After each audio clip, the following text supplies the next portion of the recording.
மீன ராசி அன்பு சொந்தங்களுக்கு வணக்கங்க. எல்லாரும் எப்படி இருக்கீங்க? மீனம் அப்படின்னாவே எல்லாருக்கும் பார்த்தீங்கன்னா இவங்கெல்லாம் என்ன பண்ணிடுவாங்க அப்படிங்கிற ஒரு இலக்காரத்தோட தான் பார்த்துட்டு இருக்காங்க. ஆனால் பார்க்குறதுக்கு சாதுவாக இருந்தாலும் இவங்கள மாதிரி மன உறுதி யாருக்குமே இருக்காதுங்க. குறிவிலகாத அன்பை போல குறிக்கோள் தவறாத மீன ராசி, அதே போல் கள்ளம் கபடம் இல்லாத வெள்ளை உள்ளம் கொண்டவங்க.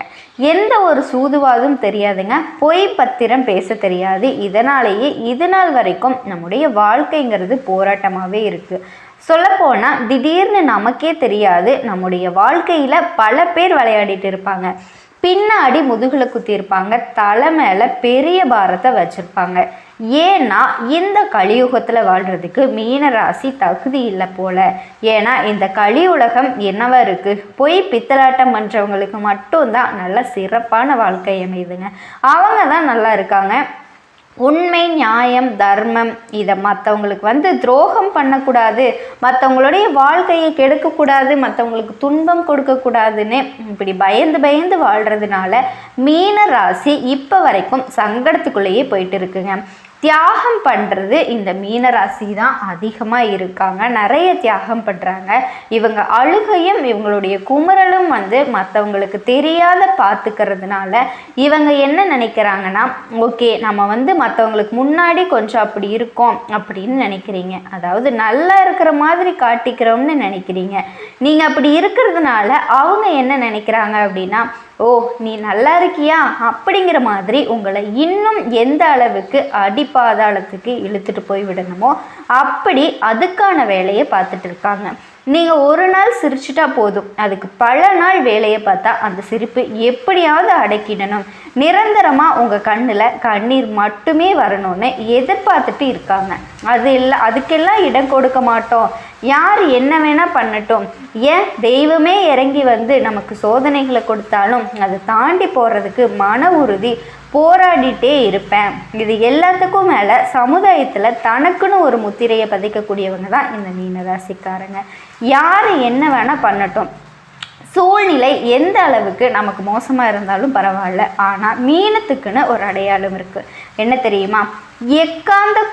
எக்காரணத்தை கொண்டும் தன்னுடைய வழியிலிருந்து பாதை மாறாதவங்க, உண்மையாக இருப்பாங்க. உழைப்புக்கு பெயர் போடணும்னு அல்ல. இவங்க எதிரிகளாகவே இருந்தாலும் சரிங்க, அவங்க மனசாட்சிக்கு தெரியும் இவன் நேர்மையானவன், உண்மையானவன். என்னதான் வெளியில் பார்த்திங்கன்னா நம்மளை பற்றின தவறான அவதூறான விஷயங்களை பரப்பிக்கிட்டு நம்மளை கேவலமாக பேசிக்கிட்டு ஒதுக்கி வச்சு எப்படி பேசினாலும் சரி, அவங்களுடைய மனசாட்சிக்கு உனக்கு தெரியும் இல்லையா, அது தெரிஞ்சால் போதும் அப்படிங்கிற மாதிரி தான் மீனம் இப்போ வரைக்கும் வாழ்க்கையை ஓடிக்கிட்டு இருக்கும். யாருக்குமே அடிபணிய முடியாது. உண்மையாக நீ இருந்தனா உறவோட உண்மை இல்லைன்னா ஒதுங்கி போயிடு. இதுதான் மீனத்தோட ஒரே வார்த்தை. அது எல்லாத்துக்கும் மேலேங்க நம்பிக்கைங்கிறது இவங்களுக்கு எந்த அளவுக்கு தெரியுமா, பயங்கரமான நம்பிக்கை வச்சுருப்பாங்க. ஒரு விஷயத்தை பிடிச்சிட்டாங்க அப்படின்னா அது உடும்பு புடின்னு சொல்லுவாங்க இல்லையா, அந்த மாதிரி அது எவ்வளவு கஷ்டம் வீடுனா இருக்கட்டும், அந்த உடும்பு புடி தான் அவங்களுக்கு உன்னதமான உயர்வை கொடுக்கும். நம்பிக்கையோடு இருந்தோன்னா சரிங்க, அந்த மலையும் நம்ம காலுக்கு கிளைன்னு நினைப்பாங்க. அப்போ அது மேலே இருக்க நாங்கள் போய் நின்னா அது என் காலுக்கு கீழே தான். இதுதான் இவங்களோட எண்ணம். உயர்வான எண்ணங்களை கொண்டவங்க, உயர்வான இலக்குகளை ஃபிக்ஸ் பண்ணிட்டு அதை நோக்கி பயணம் பண்ணக்கூடியவங்க. இப்பேற்பட்ட உயர்ந்த குணநலம் கொண்ட மீன ராசிக்கு தலைப்பை பார்த்துருப்பீங்க. ஒரு உறவால் உங்கள் வாழ்க்கையே மாறப்போகுது. மீன ராசிக்காரங்களே எழுதி வச்சுக்கோங்க. இனி வரக்கூடிய நாட்கள்லேருந்து உங்களுக்கு நல்லது மட்டுமே நடக்க போகுது. யாருமா அந்த உறவு, ஆல்ரெடி இருக்கிற உறவே எங்களுக்கு வேறு லெவலில் செஞ்சு வச்சுருக்காங்க, அவங்க செஞ்சதுவே இன்னும் என்னால் மறக்க முடியல, மன்னிக்க முடியல அப்படின்னு சொல்லக்கூடிய இந்த நேரத்தில் பயப்படாதீங்க. இந்த உறவுங்கிறது கட்டாயம் உங்களுக்கு பாதுகாப்பு கொடுக்கும். கையை பிடிச்சிட்டு நான் இருக்கேன்னு உங்களுக்கு சொல்லும், அன்பு கொடுக்கும், ஆதரவு கொடுக்கும், அரவணைச்சு உங்களை தூக்கி பிடிக்கும். யாருன்னா நவ கிரகங்கள்லேயே மங்களகரமான சுப கிரகம்னு பேர் எடுத்த குரு பகவானினுடைய அமைப்பு தாங்க. அதாவது நவ கிரகங்கள்லேயே 8 கிரகங்கள் உங்களுக்கு பாதகமாக இருந்தாலும் இவர் ஒருத்தர் போதும் உங்களை பாதுகாக்க. 8 திக்கில் இருந்து 8 கிரகங்கள் வெவ்வேறு மாதிரி உங்களுக்கு பாதிப்பை ஏற்படுத்த தயாராக இருந்தாலும் கூட சரி, எப்படி இந்த இந்தியா பாகிஸ்தானோட தாக்கத்தில் வந்து உரியடிக்குதோ அதே போல தான் இவர் ஒருத்தர் உங்களுக்கு பாதுகாப்பு கொடுத்து வரக்கூடிய எல்லா ஒட்டுமொத்த பாதிப்பையும் சரி செஞ்சு கொடுக்குறாரு. அவங்க வீசக்கூடிய குண்டுகள் எல்லாமே உங்களுக்கு பூமழையாக பொழியும். அவங்க வீசக்கூடிய பாதிப்புகள் எல்லாமே உங்களுக்கு பொன்மழையாக பொழியும். பண சேர்க்கை இருக்கும், நல்ல வளர்ச்சி இருக்கும். என்னெல்லாம் இது வரைக்கும் கஷ்டப்பட்டீங்களோ அது எல்லாமே நல்ல நல்ல வகையில் மாறப்போகுது. உங்கள் கண்ணீருக்கு எல்லாம் பதில் கொடுக்குறாரு குரு பகவான். ஸோ அவர் என்ன மாதிரியான பலன்களை உங்களுக்கு கொடுக்க போகிறாரு, பாதுகாப்பை கொடுக்க போகிறாரு, பணவரவை கொடுக்க போகிறாருன்னு தெளிவாக பார்த்துக்கலாங்க. அது என்னமா 8 கிரகங்களில் சமாளிக்கக்கூடிய அளவுக்கு குரு என்ன அவ்வளவு பெரிய ஆளா அப்படின்னு யோசிப்போம். அது இல்லாமல் நல்லவங்களில் நம்ம எல்லாம் பாதுகாக்க முடியுமான்னு யோசிப்போம் இல்லையா? ஒரு விஷயம் தெரிஞ்சுக்கோங்க, ஆதி பரம்பொருளாகிய இறைவன் தன்னோட சக்தியை பிரம்மா, விஷ்ணு, ருத்ரன் அப்படின்னு சொல்லி 3 அம்சங்களாக படைச்சாரு. அப்போ பிரம்மதேவர் என்ன பண்ணாருன்னா தன்னுடைய படைப்பு தொழிலுக்கு உதவி புரிய சப்தம ரிஷிகளை உருவாக்கினார். அந்த 7 ரிஷிகள் மூலம் மனித குலமும் உருவாச்சு, அசிர குலமும் உருவாச்சு. அந்த 7 ரிஷிகளில் ஆங்கிரீஸ் முனிவருடைய மகன்தான் பிரகஸ்திபதின்னு சொல்லக்கூடிய வியாழ பகவான். ஜோதிட சாஸ்திரப்படி முழு சுபகிரகன்ற அமைப்பையும் பெருமையும் கொண்ட ஒரே கிரகம் இவர் தான். குரு பகவானை பொறுத்த வரைக்கும் தேவர்களுக்கு எல்லாமே தலைவர். நம்முடைய வாழ்க்கையில் 2 முக்கியமான கிரகங்கள் இவர் தான் கொடுப்பாரு. இவரோட அருள் இல்லாட்டி இவர் கொடுக்கக்கூடிய அந்த 2 விஷயங்கள் இல்லாட்டி நம்முடைய வாழ்க்கைங்கிறது அப்படியே சப்தமிச்சு போயிடுங்க. அப்படி என்னதான் தனம்னு சொல்லக்கூடிய அது என்னன்னா தனம்னு சொல்லக்கூடிய பணம் பெரிய ரோல் நம்முடைய வாழ்க்கையில் நம்ம நல்லா இருக்கிறதுக்கு, அதாவது சிரிக்கிறதுக்கும் அழுகிறதுக்குமே முடிவு பண்ணுறது இதுதான். அதே போல் 2வது புத்திர சம்பத்தம்னு சொல்லக்கூடிய குழந்தை செல்வம். அந்த நம்ம எந்த மண்ணில் வாழ்ந்தோமா வீழ்ந்தோமான்னு சொல்கிறதுக்கு நமக்கான ஒரு உயிர், சரியா? இந்த 2ஐயுமே அழிக்கக்கூடிய சர்வ வல்லமை பெற்ற ஒரே கிரகம் குரு பகவான் தான். இவருக்கு இது 2 மட்டும்தான் கொடுப்பாரா அப்படின்னா இவர் இவ்வளவுதானா அப்படின்னு யோசிச்சிங்கன்னா அது மட்டும் கிடையாதுங்க. ஞானம் கூர்ந்த மதிநுட்பம், மந்திரி யோகம், நிதித்துறை, நீதித்துறை, வங்கி, கல்வி, வேத உபதேசம், இது எல்லாமே குருவோட அதிகாரத்துக்கு உட்பட்டது தான். இவருடைய அருள் இருந்துட்டால் போதுங்க, எந்த துறைகளில் வேணாலும் நீங்கள் பிரகாசிக்க முடியும். எல்லாத்துக்கும் மேலே மனுஷனோட வாழ்க்கையில் ரொம்ப முக்கியமான விஷயம் என்ன தெரியுங்களா? திருமணம். எல்லோருடைய வாழ்க்கையிலும் திருமணம் அப்படிங்கிறது எந்த அளவுக்கு முக்கியமானதுன்னா, ஒருத்தனுக்கு திருமணம் தடைப்படுது, குழந்தை பாக்கியம் தடைப்படுது அப்படின்னா ஜோதிடம் பார்த்தாங்க அப்படின்னா அவங்களுக்கு குருபலன் இருந்தால் மட்டும்தான் அவங்களுக்கு சரியான வரன் அமையும். அது உங்களுக்கே நல்லாவே தெரிஞ்சிருக்கும். குரு பெயர்ச்சிங்கிறது உங்களுக்கு கோடீஸ்வர யோகத்தை, குபேர யோகத்தை மீனராசிக்கு கொடுக்க போகுது. அடுத்தது ஜாக்பாட் நீங்கள் தான் சொல்லக்கூடிய அளவு தான் இருக்க போகுது. ஆனால் ஒரு சில விஷயங்களை மட்டும் நீங்கள் கவனமாக இருக்கணும். அதை மட்டும் குறித்து வச்சுக்கோங்க. அது என்ன ஏதுங்கிறத தெளிவாக பார்க்கலாங்க. அந்த திருக்கணித பஞ்சாங்கத்தின்படி இந்த மே மாதத்திலிருந்து அமரக்கூடிய குருவினால் இதுவரைக்கும் 3ஆம் இடத்துல இருந்த பல விஷயங்கள் முடக்கி வச்சிருந்தார் குரு பகவான். இப்போ 4ஆம் இடத்துக்கு உங்கள் ராசியில் அடியெடுத்து வைக்கிறதுனால தடங்கள் நீங்குதுங்க. செயல்பாடுகளில் வேகம் பிறக்கும். சகல வகைகள்லையுமே புதிய தொடர்புகள், அறிவாற்றல், ஆதாயங்கள்லாம் உண்டாகும். சில சவால்களை போராடி வெற்றி பெறுவீங்க. மனசுக்குள்ளே அப்பப்போ இனம் புரியாத ஒரு வெறுமை தான் போகும். ஆனால் அந்த வெறுமைங்கிறது நிற்காது, நிலைக்காது. உடனே அது மாறுதலான ஒரு விஷயம் நடக்கும். சில நேரங்களில் வாழ்க்கையில் சலிப்பு வந்தாலும் அடுத்த நிமிஷமே அதை தட்டி விட்டுட்டு வேறு மாதிரி வேகமாக செயல்பட ஆரம்பிச்சிடுவீங்க. செலவுகள் தொடரும். தாயுடைய ஆரோக்கியத்தில் அக்கறை வச்சுக்கோங்க. உறவுக்காரங்க கிட்ட விட்டு கொடுத்து நடந்துக்கோங்க. காலில் அடிபடுறதுக்கு வாய்ப்பு இருக்குது. நீர், நெருப்பு, மின்சாரம் இதை எல்லாமே கவனமாக கையாளுங்க. சேமிப்பு அப்படிங்கிறது கொஞ்சம் கடையிறதுக்கு வாய்ப்பு இருக்குங்க. ஆனால் அதே நேரத்தில் வரவுக்கு குறைவு இருக்காது. நட்பு வட்டாரத்தில் கொஞ்சம் கவனமாக இருங்க. உங்களை பற்றி விமர்சனங்கள் வரும். அதுக்கு காது கொடுத்து கேட்காதீங்க. ஆமாம் 1000 பேசும். அது பேசினவாயே உங்களை பாராட்டுங்க. ஏன்னா நீங்கள் மனசாட்சிப்படி நடந்துக்கக்கூடிய நல்லவங்க, சரிங்களா? அதே போல் தொழிலையும் வியாபாரத்துலேயும் நல்ல மாற்றம் உண்டாகுங்க. மனசில் இருக்கிற குழப்பமெல்லாம் தீந்துடும். நிம்மதியான உறக்கம். இத்தனை நாளாக கஷ்டமே பட்டுட்டு இருந்தீங்க. இனி உங்களுக்கு வரக்கூடிய நாட்கள் நிம்மதியாக இருக்க போகுது.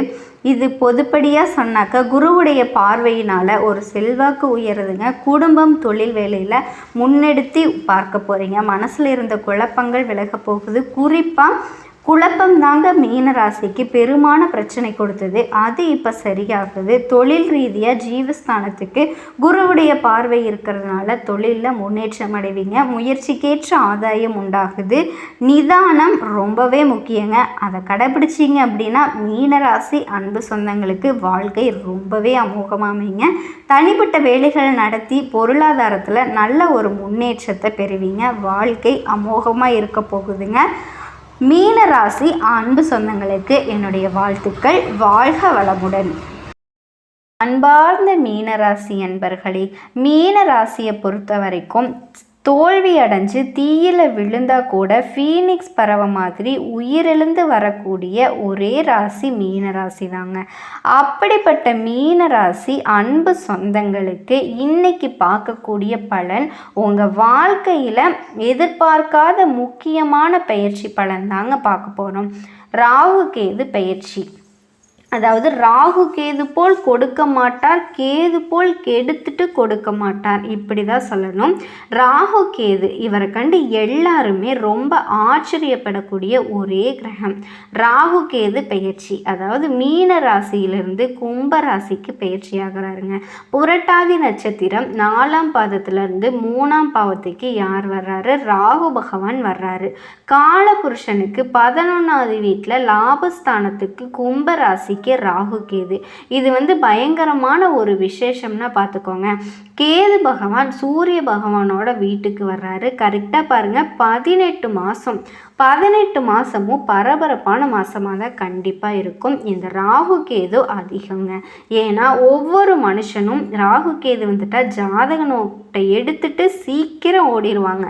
ஏன்னா ஒரு மனுஷனை பெரிய லெவலுக்கு கொண்டு போகிறது ராகு. ஒரு மனுஷனை கெடுத்து ஒரு நல்ல ஒரு அனுபவத்தை கொடுத்து யோகத்தை கொடுக்கறது கேதுங்க. அப்போது ராகு கேது நமக்கு நிறைய முக்கியமான கிரகம். இந்த கிரகத்துக்கு உருவம் கிடையாதுங்க. இவர் எந்த வீட்டில் இருக்காரோ அது சொந்த வீடாக நினச்சி வேலை செய்வாங்க. அன்பார்ந்த மீன ராசி அன்பு சொந்தங்களே, பொதுவாக பாருங்கள், மீன ராசி மீன ராசிக்காரங்க எதுலேயுமே, அதாவது ஒரு விஷயத்தை பல வாட்டி யோசித்து சிந்திச்சு பேசக்கூடிய ஒரே ராசி எதுனா அது மீன ராசிக்காரங்க தாங்க. எந்த ஒரு விஷயத்துலேயும் எந்த ஒரு விஷயம் செய்யணும்னு முடிவு பண்ணிட்டாலோ அதை ஒரு தடவைக்கு பல தடவை யோசித்து செய்யக்கூடியவங்க நீங்கள் தான். சிந்திச்சு பேசக்கூடிய ஒரே ராசி எதுனா அது மீன ராசி தான். எதுலேயுமே தன்னம்பிக்கையே விடமாட்டாங்க மீன ராசிக்காரங்க. அறிவு ஆற்றல் பயங்கரமாக இருக்கும். மீன ராசியை பொறுத்த வரைக்கும் பல வாட்டி எல்லா விஷயத்தையும் யோசிச்சு சிந்திச்சு செயல்படக்கூடிய ஒரே ராசி. தன்னம்பிக்கையான ராசி, தைரியமான ராசி, ஆசைகள் அதிகமுள்ள ராசி. எப்படி ஆசைகள் அதிகமாக இருக்கும்? லைஃப்பில் இப்படி தான் இருக்கணும் போகணும்னு சொல்லி கரெக்டாக போகக்கூடிய ஒரே ராசி. அப்படிப்பட்ட மீன ராசி என்பவர்களுக்கு வரக்கூடிய ராகு கேது பெயர்ச்சி மே மாதம் 18ஆம் தேதிக்கு அப்புறமா என்ன ராஜயோகம் இருக்குது? ராஜயோகம் வாழ்க்கையில் இருக்குதா இல்லையா? என் வாழ்க்கையில் கஷ்டம் குறையுமா குறையாதா? இந்த கேள்வி தான் உங்கள் மனசுக்குள்ளே ஓடிக்கிட்டே இருக்குது இல்லையா? இந்த கேள்வி தான் மீன ராசிக்குள்ளே ஓடிக்கிட்டே இருக்கும். ஏமாற்றம் ஏமாற்றம் ஏமாற்றம், வாழ்க்கையில் எல்லாமே ஏமாற்றம். எத்தனை பேருக்கு? மீனராசியில் பிறந்தவங்களுக்கு இனிமேல் ஏமாற்றமே இல்லைங்க. வாழ்க்கை வசந்த நேரம். உங்கள் வாழ்க்கையில் எது வந்தாலும் சரி, நீங்கள் தான் ராஜாவாக இருக்க போகிறீங்க. என்னால் முடியும், எந்த ஒரு காரியமே நீங்கள் யாருமே எனக்கு சொல்ல வேண்டாம், இனி எனக்கே அறிவு ஞானம் வந்துருச்சு, இனிமேல் எது வந்தாலும் எதிர்த்து ஜெயிக்கக்கூடிய நேரம் எனக்கு பிறந்துருச்சு அப்படிங்கிற மைண்ட் பவர் இருக்குது. இப்போ உங்களை பார்த்து ஒரு பழமொழி மட்டும் உங்களுக்கு சொல்கிறேன், கேட்டுக்கோங்க. கெட்டவர் கெட்டிடும் கிட்டிடும் ராஜயோகம் தான். இது ராகு கேது பெயர்ச்சி. ஒரே வார்த்தை உங்களுக்கு புரிஞ்சிருக்கும்னு நினைக்கிறேன். ராகு பகவான் 12ஆம் பாவத்துக்கு பெயர்ச்சியாகி போகிறாரு. உங்கள் ராசியில் ராகு இருந்து எல்லா விஷயத்துலையும் பிளாக் பண்ணார். எதையுமே நடக்க விடாமல் ஏமாற்றத்தை கொடுத்துக்கிட்டே இருந்தார். நாளைக்கு இன்னைக்குன்னு எல்லாமே நடக்கும். நாளைக்கு எல்லாமே வாழ்க்கையில் ரொம்ப ஒரு 18 மாதம் கஷ்டப்பட்டுட்டீங்க. இருந்துச்சா இல்லையா? மீனத்தை பொறுத்த வரைக்கும் கேட்டு பாருங்க, ஆமான்னு தான் சொல்லுவாங்க. அத்தனை கஷ்டம் ராகு பகவான் ஒரு மனுஷனை பெரிய அளவில் யோசிக்க வச்சு பெருசாக சாதிக்க வச்சு அப்படி இப்படின்னு கொண்டுட்டு போய் டக்குன்னு கீழே இறக்கி விட்டுட்டு போயிடுச்சு மீனராசி. இது நடந்துச்சா இல்லையா? எத்தனை பேர் மருத்துவ செலவு பண்ணியிருக்கீங்களா? பண்ணலையா? ஆமாங்கிற வார்த்தை தான் கண்டிப்பாக சொல்லுவாங்க. பொருளாதார வருமானத்தை எத்தனை பேர் கஷ்டத்தை பார்த்தீங்க? கண்டிப்பாக பார்த்துருப்பீங்க. கலைஞர் ஆமான்னு தான் சொல்லுவாங்க. விரய சனி இருந்துச்சு. சனி பகவான் யார் ஜாதகம் சரியில்லையோ அங்கே விரயத்தை பண்ணிட்டாரு. காசு பணத்தை இழக்க வச்சுட்டாரு, லாபத்தை இழக்க வச்சுட்டாரு. எல்லாமே செலவாக இருக்கும். திருமணம் பேசிக்கிட்டு கிட்ட கொண்டு போகிற மாப்பிள்ளை வர்றாங்க, பொண்ணை பார்க்குறாங்க, எல்லாமே பேசுகிறாங்க, ஓகே பண்ணுறாங்க. ஆனால் கிட்ட போகையில் எனக்கு பிடிக்கலன்னு சொல்லிட்டு போயிட்டாங்க. எத்தனை பேர் தடுமாறிட்டு இருக்கீங்க? ராகு கேது வந்தால் ராகு இருக்கால திருமண தடை எத்தனை பேர் இருந்துச்சு கேட்டு பாருங்க. ஆமான்னு தான் சொல்லுவாங்க. இது எல்லாமே இருந்துச்சுங்க. படிக்கக்கூடிய மாணவிகள் படிப்பில் தாமதம், ஒரு தடை, இந்த மாதிரி நிறைய தடைகளை சந்திச்சுட்டே இருந்திருப்பீங்க. நிறைய விஷயங்களில் தடை. நல்லா படித்த குழந்தை படிக்கல, வேலை உத்தியோகம் சரியாமையில் அப்படின்னு நல்லா வேலைக்காக ஓடிக்கிட்டே இருங்க. எனக்கு வேலையே கிடைக்க மாட்டேங்குதுங்க. 15 வருஷமாக ஒரு கம்பெனியில் வேலை பார்த்தேன், என்னை தூக்கிட்டாங்க. கடன் தலைக்கு மேலே இருக்குது, என்ன பண்ணுறது? எப்படி இந்த கடனை சமாளிப்பேனா? இன்னைக்கு நாளைக்குங்கிறாங்க, என்னால் முடியலை. ஒரு இடத்துல பணத்தை கொடுத்து வச்சு அந்த கொடுத்தவன் ஏமாற்றிட்டு போயிட்டான். இருக்கா இல்லையா? கண்டிப்பாக இருக்குங்க.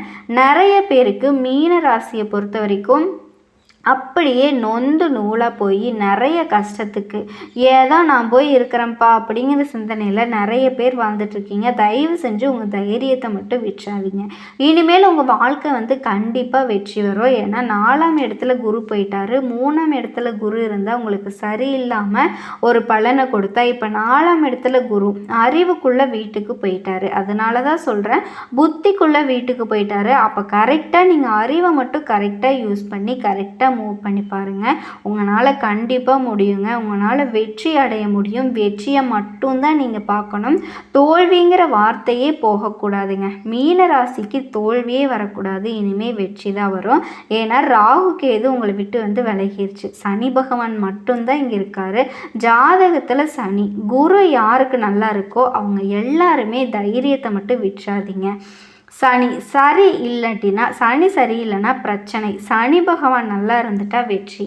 இதுக்கான நேரம் உங்களுக்கு அதிகமாக இருக்குங்க. ஏன்னா குரு பெயர்ச்சி உங்கள் வாழ்க்கையை மாற்றும். அடுத்தது உங்கள் வாழ்க்கையை கடன், எதிரி, பகை எல்லாமே பார்த்தீங்க அப்படின்னா நமக்கு சாதகமாக அமையும்.